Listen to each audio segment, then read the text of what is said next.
The night was still, the streets eerily quiet in Vallejo, California, on December 20th, 1968. A young couple, Betty Lou Jensen and David Faraday, were parked in a remote spot along a dark road, unaware that their lives were about to be violently cut short. In the blink of an eye, a shadow emerged from the darkness, and in a flash of gunfire, their quiet evening turned into a scene of horror.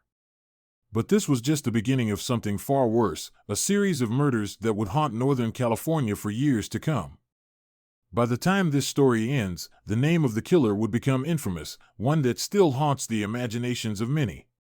This wasn't just a murderer, he was an enigma, a figure who seemed to rise from the shadows with no regard for the police or the law. The Zodiac Killer, his identity still remains a mystery, his name forever tied to unspeakable terror, cryptic ciphers, and taunting letters that have sent chills down the spines of everyone who has tried to uncover the truth. It all began quietly, without warning.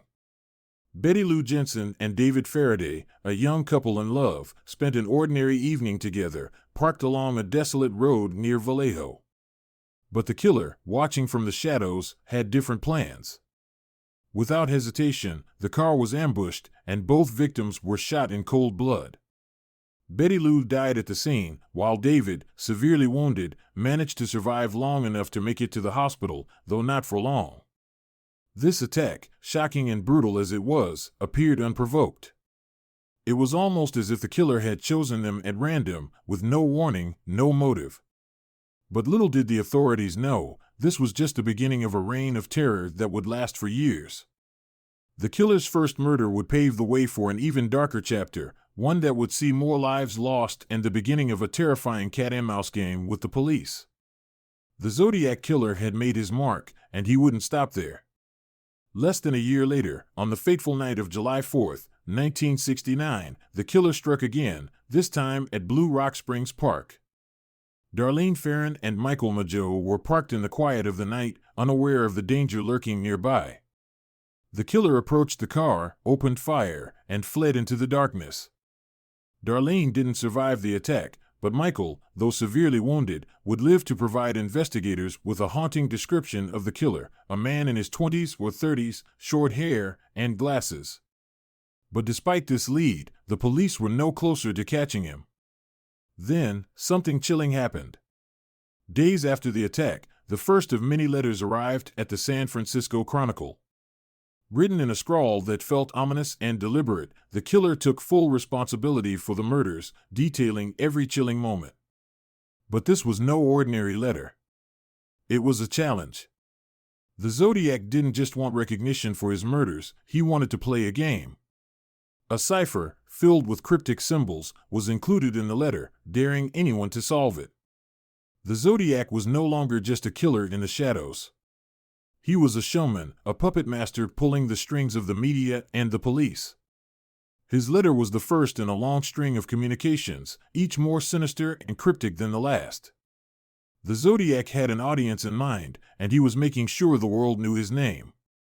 But the Zodiac wasn't done. His desire for recognition wasn't enough. No, he needed something more, he needed a challenge. A game.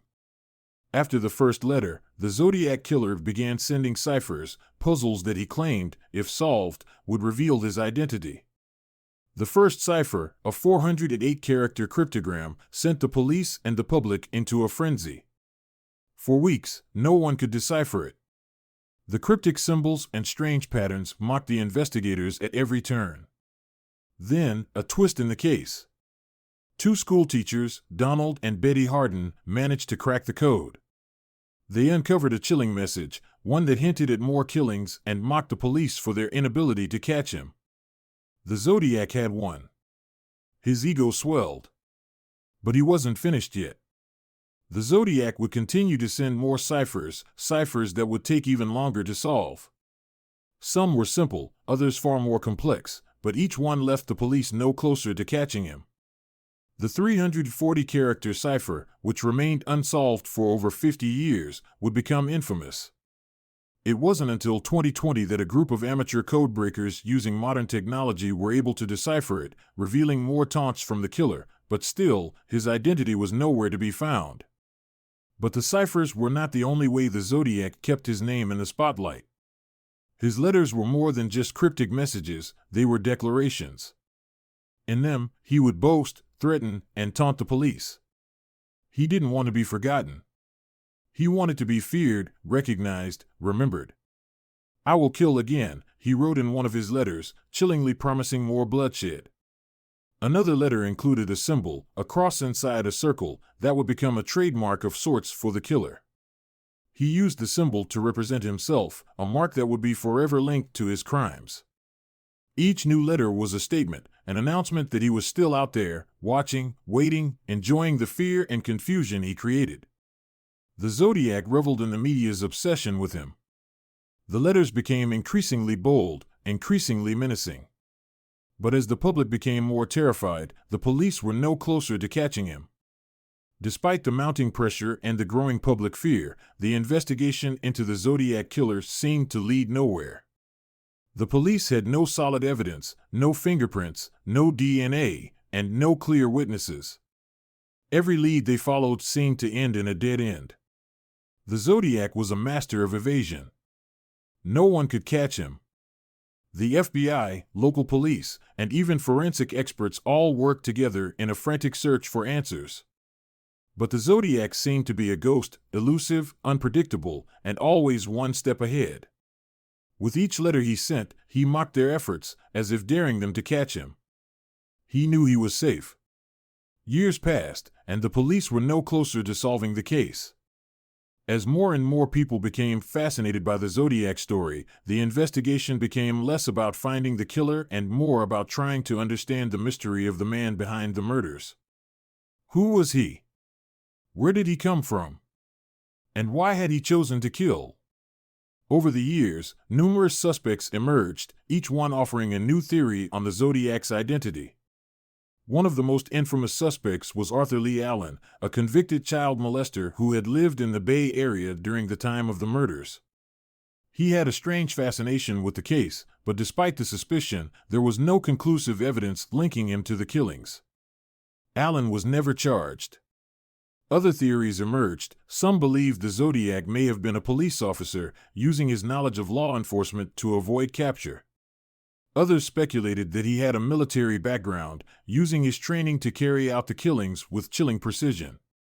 But despite all these theories, none could definitively prove who the Zodiac was. The more the investigation continued, the more the killer seemed to slip through their fingers.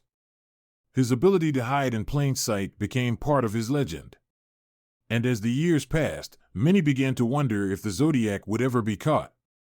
But even after so many years, the story of the Zodiac Killer was not over.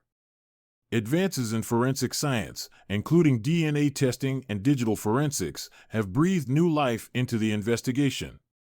In 2018, a DNA sample taken from one of the Zodiac's letters was tested, offering new hope for a breakthrough. The rise of online sleuths has also sparked a renewed interest in the case. People from around the world, driven by the same desire for answers, have come together to crack ciphers, analyze old evidence, and discuss theories. With the help of modern technology and the tireless efforts of amateur investigators, the search for the Zodiac Killer has become a global effort, and many believe that the killer's identity could finally be revealed. But as of today, the Zodiac Killer's true identity remains a mystery. His last confirmed murder took place in 1969, but his shadow continues to loom over the Bay Area. With advances in DNA testing and the tireless work of modern-day detectives, there is still hope that the truth will one day come to light. But as the years go by, one question remains: will we ever uncover the identity of the Zodiac Killer? Will the haunting mystery ever be solved? Or will the killer's identity remain as elusive as it has been for over 50 years?